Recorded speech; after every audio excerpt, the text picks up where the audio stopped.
பாவம் ஒருத்தனை பிடிச்சிட்டா லேசில் அவனை விடாது. நாம தான் பாவத்திலிருந்து எந்திரிச்சு வெளியே வரணும். என்னால முடியல ஐயா. நான் எத்தனையோ வாட்டி திறந்தணும்னு நினைச்சிருக்கேன். ஆனா கொஞ்ச நேரத்துல அந்த எண்ணம் மாறிடுது. திரும்பவும் தப்பு பண்ண ஆரம்பிச்சிடுறேன். வேற எந்த வாசத்துலயா உமக்கு தூக்கம் வரும்? கருவாட்டு வாசனையில தாமா தூக்கம் வரும். பழகி போச்சு. தயவு செஞ்சு வெளியே போய் அந்த கருவாட்டு கூடைய அவுத்துக்கிட்டு வந்து என் தலக்க மாட்டில் வச்சு தூங்கிக்கலாமா? பாவம் அப்படி ஒன்று அடிமையாக்கி வச்சிருக்குது. அதனால என்ன ஆகுது? உன் சமாதானம் இல்லை, சந்தோஷம் இல்லை, அவனுக்கு துக்கமா இருக்கு. நான் ஏன் இப்படி நடந்தேன், நான் ஏன் இப்படி எல்லாம் பேசினேன். அப்போ உனக்கே விருப்பம் இல்லை, ஆனா நீ அதை செய்து கொண்டு இருக்கிற. அப்போ இயேசு கிறிஸ்து உங்களை விடுதலை ஆக்க முடியும். அதான் மெய்யான விடுதலை, பரிபூர்ணமான விடுதலை.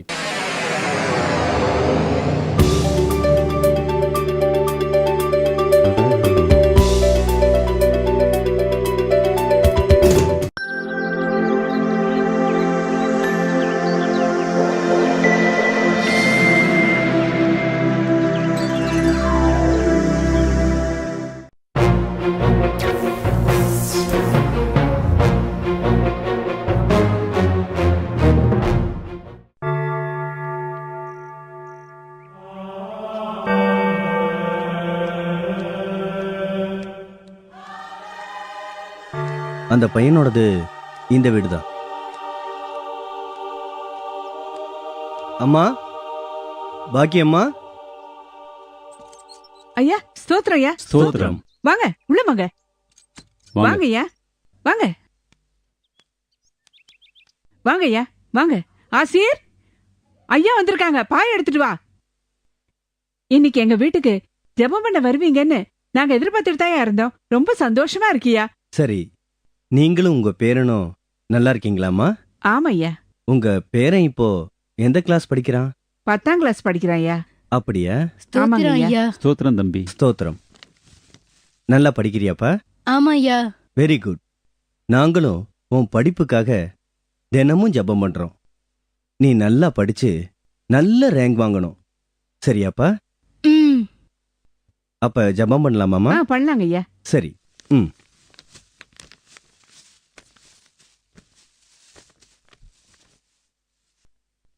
எங்கள் அன்பின் ஆண்டவரே, இந்த நல்ல தருணத்திற்காக உமக்கு ஸ்தோத்திரம் அப்பா. இப்போது இந்த அருமையான தாயாருக்காகவும் அவருடைய பேரனுக்காகவும் உம்மை நோக்கி பார்க்கிறோம். இவர்களின் குடும்பத் தேவையை சந்தித்து ஆசீர்வதியும். நான் உன்னோடே கூட இருப்பேன் என்ற வாக்குத்தத்தத்தின்படி இந்த குடும்பத்தாரோடு இருந்து சகல நன்மைகளையும் நிரப்பி வழி நடத்துமாறு இயேசு கிறிஸ்துவின் நாமத்தினாலே வேண்டி கேட்டுக்கொள்கிறோம் அன்பு பிதாவே. ஆமென். ஆமென். ஸ்தோத்திரமா. ஸ்தோத்திரம் ஐயா.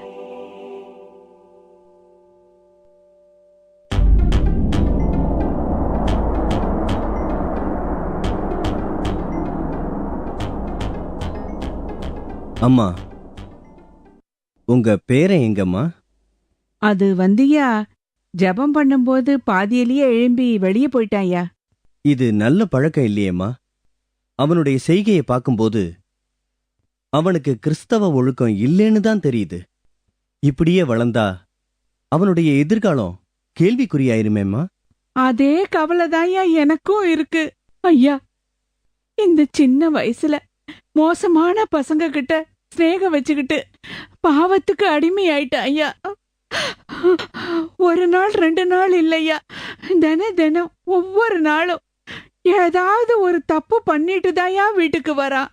கவலைப்படாதீங்கம்மா. உலகத்துல எத்தனையோ பேரண்ட்ஸ் உங்களை போலதான் தங்களுடைய பிள்ளைகளுக்காக கண்ணீர் வடிக்கிறாங்க. வேதனையாத்தான் இருக்கு. பிள்ளைங்க அதை உணரணும். நாம ஊக்கமா ஜெபம் பண்ணுவோமா, இயேசுசாமி கண்டிப்பா அந்த உணர்வை கெட்டுப்போன பிள்ளைகளுக்கும் கொடுப்பாரு. நிச்சயமா உங்க பேரனும் திருந்துவாமா. அதுக்கு நான் கேரண்டி. என்ன சொல்றீங்க ஐயா? சரிதான் ஐயா. இனிமே நீங்க கவலைப்படக்கூடாது. சரியாமா? சரிங்க ஐயா.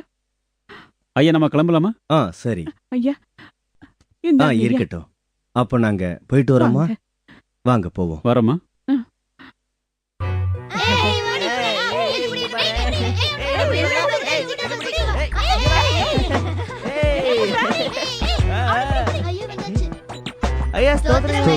பசங்களா இங்க வாங்க. தம்பி, இப்ப ஆசிர் எங்கப்பா இருப்பான்? தெரியாதுயா. எங்க வீட்ல அந்த அண்ணன் கூட சேரக்கூடாதுன்னு சொல்லிருக்காங்க. அதனால அந்த அண்ணனை பத்தி தெரியாதுங்கய்யா.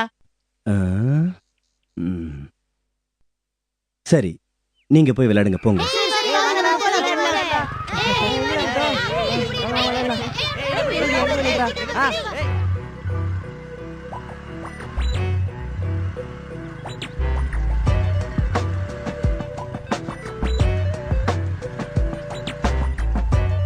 ஸ்தோத்திரம் ஐயா. ஸ்தோத்திரம். இங்கேயும்பா தனியா உட்கார்ந்திருக்க? அது வந்து என் ஃப்ரெண்டு ஒருத்த வரேன்னு சொல்லியிருந்தான். அவனுக்காக தான் எதிர்பார்த்துட்டு இருக்கேன். ஓ, அப்படியா? தம்பி, நான் உன்கிட்ட கொஞ்சம் பேசணும்னு ஆசைப்படுறேன். என் கூட கொஞ்சம் வரியாப்பா? யோசிக்காதப்பா. உன் மேல நான் அன்பு வச்சிருக்கிறதால தான் உன்னை நான் கூப்பிடுறேன். வாப்பா, வந்து ஏறு.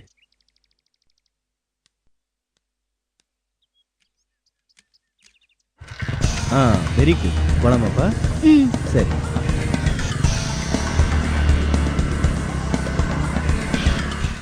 அன்னைக்கு உங்க வீட்டுக்கு நான் வந்திருந்தப்போ நீ ஜபத்தை அசட்டை பண்ணிட்டு பாதியிலே எந்திரிச்சு போயிட்ட பாத்தியா?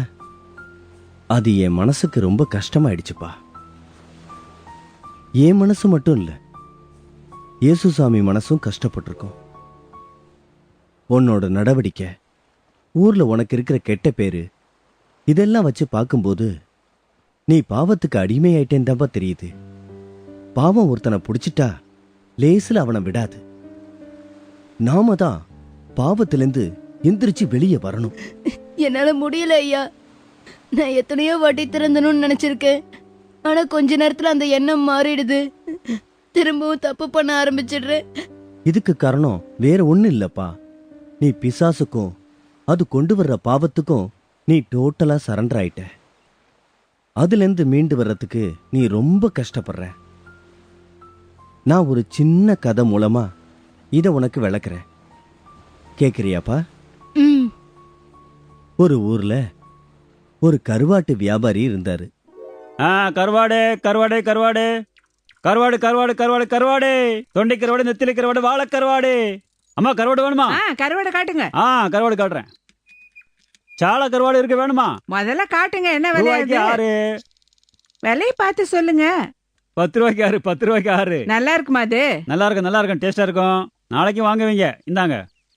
உங்களுக்கு வேணுமா? தாங்க தாங்க தாங்க. இந்தாம்மா இந்தாம்மா வாங்கிக்க. இன்னைக்கு வியாபாரம் நல்லபடியா முடிஞ்சு போச்சு. ஊரு போய் சேர வேண்டியதுதான்.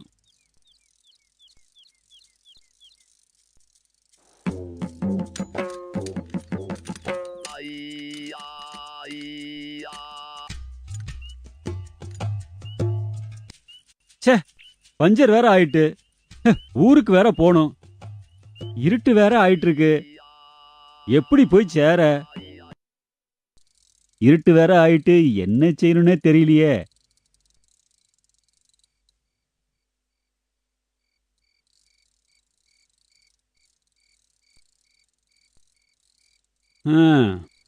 தலை கிருகிருத்து வருவு. இனிமே ஊருக்கு போக முடியாது. இந்த திண்ணையில படுத்துட்டு காலையில போக வேண்டியதுதான்.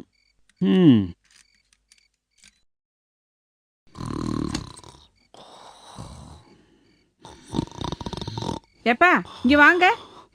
யாரோ ஒரு ஆளு திண்ணையில படுத்து கிடக்குறாரு. அட, கருவாட்டு வியாபாரி இவர் ஏன் இங்க வந்து படுத்து கிடக்காரு? உடம்பு சரியில்லையோ? பாவம்பா, எழுப்பி விஷயத்தை கேளுங்க. கருவாட்டு வியாபாரி, கருவாட்டு வியாபாரி, எந்திரிங்க. அண்ணாச்சி, எங்க திண்ணையில ஏன் வந்து படுத்திருக்கீங்க? நாடெல்லாம் சுத்தி கருவாடை வித்துட்டு வந்தேன் ஐயா. பாலா போன சைக்கிள் டயரு பஞ்சராகி போச்சு. ஊர் வர போக முடியல. அதான் இந்த திண்ணையில படுத்துட்டு காலங்காத்தால போலான் இருக்கேன் ஐயா. ஐயோ பாவம், கருவாட்டுக்காரரே உள்ள வந்து படுங்க. வெளியே படுத்தா கொசு கிசுலாம் கடிச்சுவிடும். வாங்க போலாம். ஆமா அண்ணாச்சி, உள்ள வந்து படுங்க. அதெல்லாம் எதுக்கு? எத்தனை நேரம் இதுலயே படுத்துட்டு போயிடுறேன்னு. இல்ல இல்ல, நீங்க கண்டிப்பா எங்க வீட்டுக்குள்ள இன்னைக்கு படுக்க வரணும். வாங்க வாங்க. ரொம்ப எல்லாம் வற்புறுத்துறீங்க. இருங்க வாரேன்.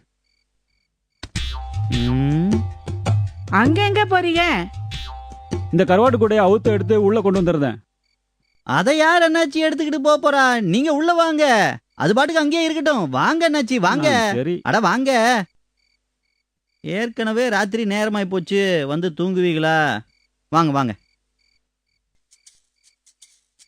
ம்.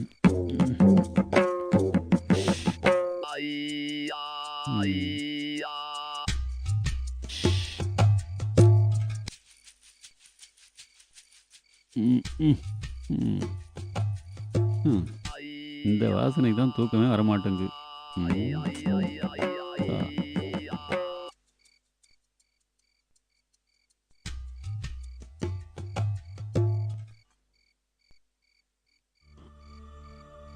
ம். என்ன செய்ய?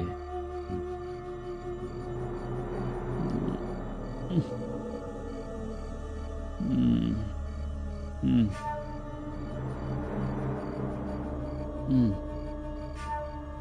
ம். இது சரிப்பட்டு வராது.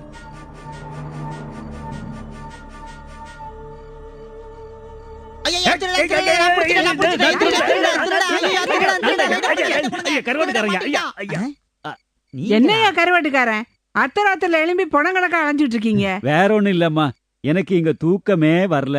தூக்கம் வரலையா? எங்களுக்கெல்லாம் வருது, உமக்கு ஏன் வரல? அது வந்து உண்மையை சொல்றதா இருந்தா இந்த பூ வாசனையில எனக்கு இங்க தூக்கமே வரல. வழங்கி போச்சு. வேற எந்த வாசத்துலயா உமக்கு தூக்கம் வரும்? கருவாட்டு வாசனையில தாம்மா தூக்கம் வரும். பழகி போச்சு. தயவு செஞ்சு வெளியே போய் அந்த கருவாட்டு கூடைய அவுத்துக்கிட்டு வந்து என் தலக்க மாட்டுல வச்சு தூங்கிக்கலாமா? உம்மோட கிடந்து பெரிய தொந்தரவா போச்சியா. போரும் போரும் போய் எடுத்துட்டு வாரோம். அப்பா, என்னதான் இருந்தாலும் இந்த கருவாட்டு வாசனையே வாசனை தான். ம்.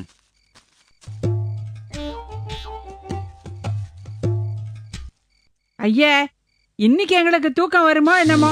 ஏன் புள்ள, நம்ம தூக்கமா நமக்கு முக்கியம்? விருந்தாளி தூக்கம் தான் நமக்கு முக்கியம். போரும் போரும் நல்லா தூங்கும் போறோம். சரி சரி சரி சரி.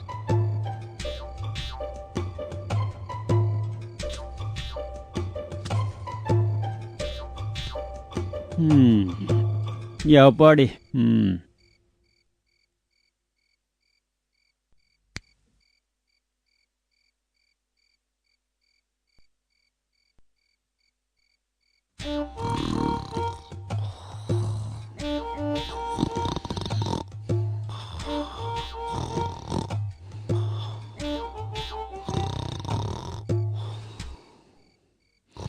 இந்த வாடையில எங்க தூங்குறது? இன்னைக்கு தூக்கம் ஒரு அவ்வளவுதான். பக்கம் இந்த கருவாட்டு வாசனை, இன்னொரு பக்கம் இவரோட கொரட்டை. தூக்கமே போச்சு. என்ன பண்றது? என்னங்க இது? இப்படி கொரட்டை விட்டா எப்படி தூங்குறது?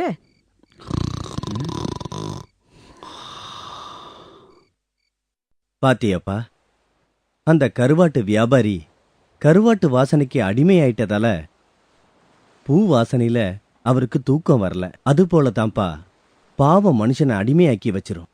அப்போ இயேசு சாமியோட அன்பு அவங்களுக்கு தெரியாமலே போயிடும்.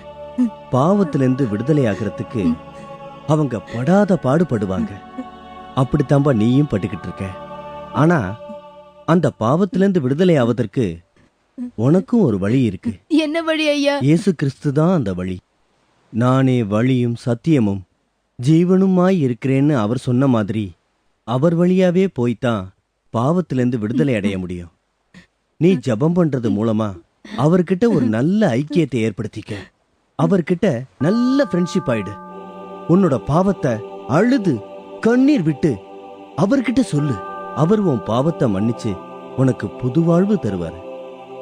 கண்ணீரை தொடச்சுக்கிட்டு இப்பவே போய் ஜெபம் பண்ணுப்பா.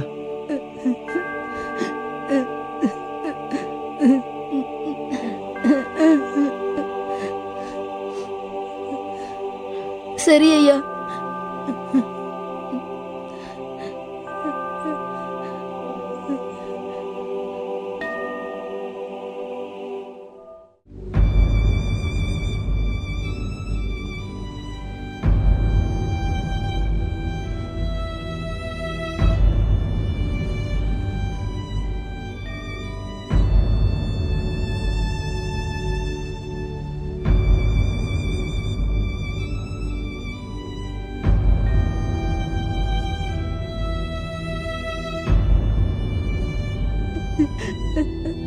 ஆண்டவரே, இதுவரை நான் செய்த பாவங்களிலிருந்து என்னை மன்னித்து விடுவிப்பாயாக.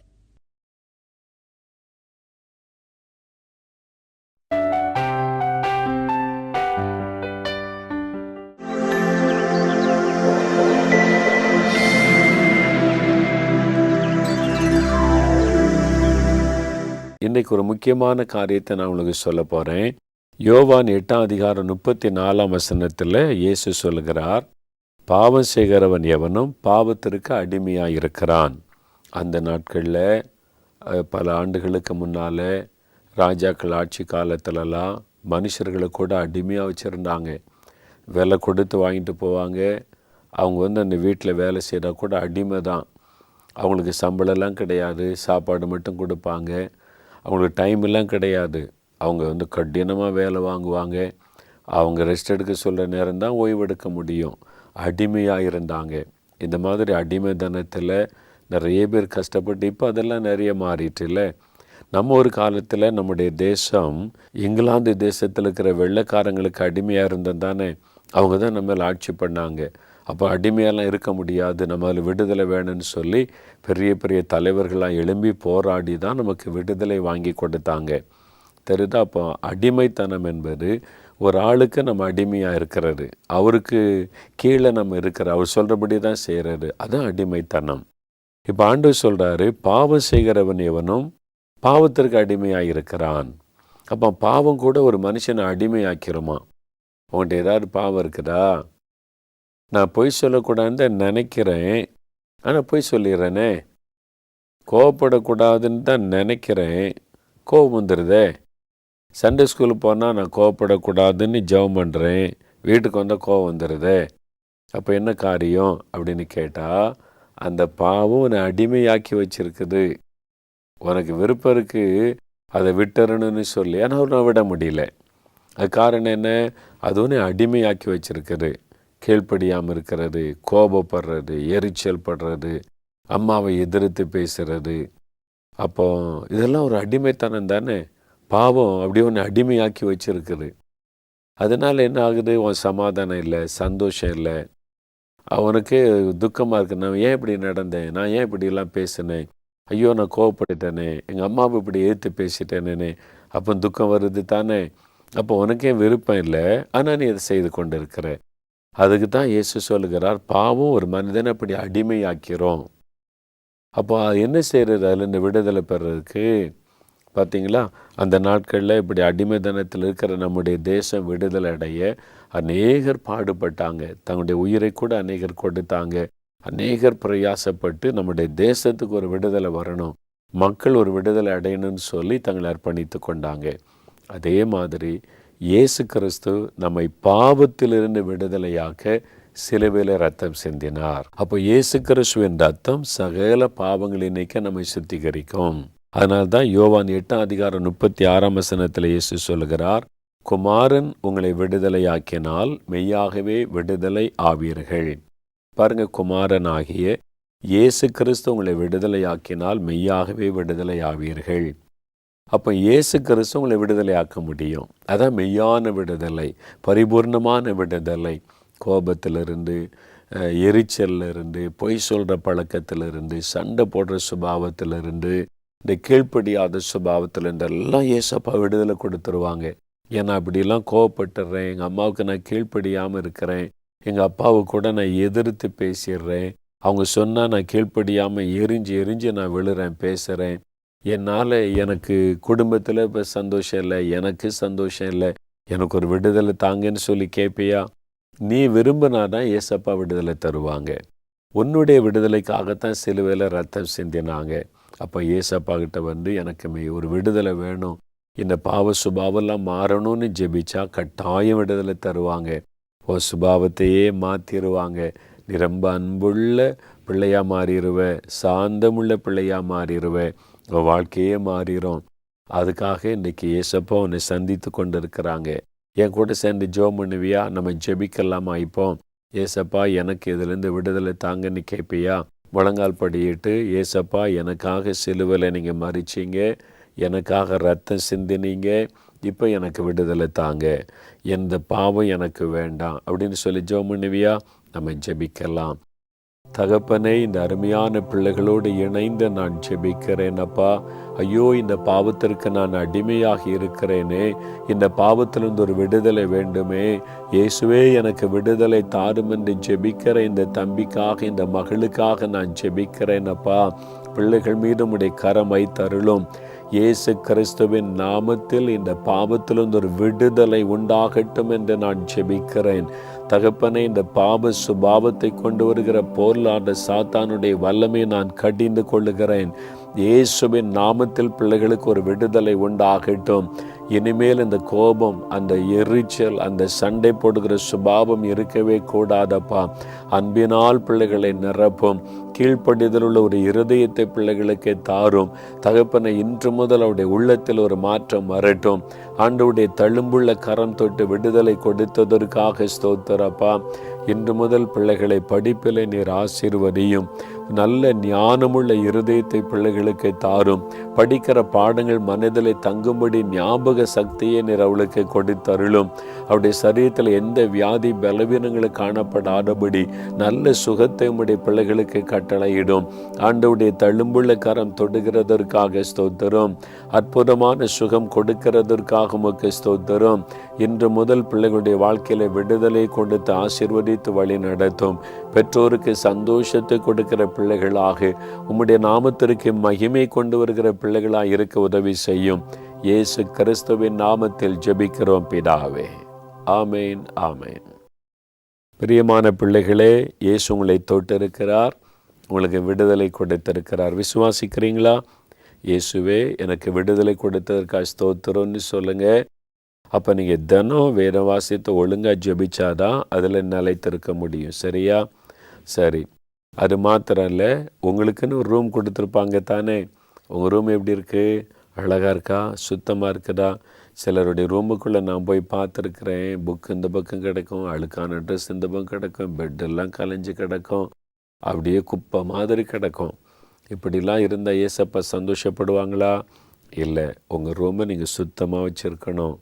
உங்களுடைய படுக்கையெல்லாம் நீங்களே சுருட்டி மடித்து வைக்கணும். உங்களுடைய புக்ஸ் எல்லாம் ஒழுங்காக அடுக்கி நீட்டாக வச்சுருக்கணும். அப்படியே குப்பை மாதிரி போட்டு வைக்கக்கூடாது. ஏன்னா ஏசப்பா அதெல்லாம் பார்ப்பாங்க. அந்த ரூமில் வந்து தானே ஏசப்பா உங்களை ஆசீர்வதிக்கணும். குப்பை மாதிரி இருந்தால் இப்படி.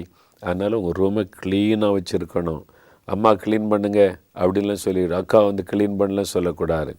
உங்கள் ரூமை நீங்கள் தான் க்ளீன் பண்ணி சுத்தமாக வச்சுருக்கணும். உங்கள் பாட புஸ்தகங்களெல்லாம் நீங்கள் தான் அடுக்கி ஒழுங்காக வச்சுருக்கணும். நீங்கள் தான் அதுக்கு பொறுப்பு. அதை கிழியாமல் பத்திரமா வச்சு ஒழுங்காக வச்சு அதை படிக்கணும். உங்கள் ரூமை நல்லா சுத்தமாக வச்சுருக்கணும். நீங்கள் படிக்கும்போது ஜெபம் பண்ணிட்டு படிங்க. ஏசப்பா வந்து உங்களுக்கு உதவி செய்வாங்க. உங்கள் ரூமை சுத்தமாக நீங்களே பெருக்கி சுத்தம் பண்ணி வைத்து கொள்ளணும். அதுக்காக போய் அம்மாவெல்லாம் டிஸ்டர்ப் பண்ணி கொண்டுக்கூடாது. சரியா? நல்ல பிள்ளைகளாக இருங்க. ஏசப்பா உங்களை ஆசீர்வதிப்பாங்க. நீங்கள் எப்போவும் வேத வாசித்து தினமும் ஜெபம் பண்ணுங்க. ஏசப்பாவுடைய ஆசீர்வாதம் எப்போவும் கூடவே இருக்கும். உங்களுக்காக நான் ஜெபிக்கிறேன். சரியா? அடுத்த வாரம் இந்த நிகழ்ச்சியில் நம்ம சந்திப்போம். அது வரைக்கும் ஆண்டோடைய கரம் உங்களோடு கூட இருக்கும். ஆமேன். அன்பார்ந்த நேயர்களே, இந்நிகழ்ச்சியின் மூலம் நீங்கள் பெற்றுக்கொண்ட ஆசீர்வாதங்களை எங்களோடு பகிர்ந்து கொள்ளுங்கள். உங்களின் தெளிவான முகவரி தொலைபேசி எண்ணோடு சேர்த்து நீங்கள் எழுதி அனுப்ப வேண்டிய எங்கள் முகவரி: இயேசு விடுவிக்கிறார், தொலைக்காட்சி பிரிவு, 4 மாவடி, தூத்துக்குடி மாவட்டம் 628211. தொலைபேசி எண் 046392200022. 24 மணி நேர ஜப உதவிக்கு 046392200000. தேவன் உங்களை ஆசீர்வதிப்பாராக.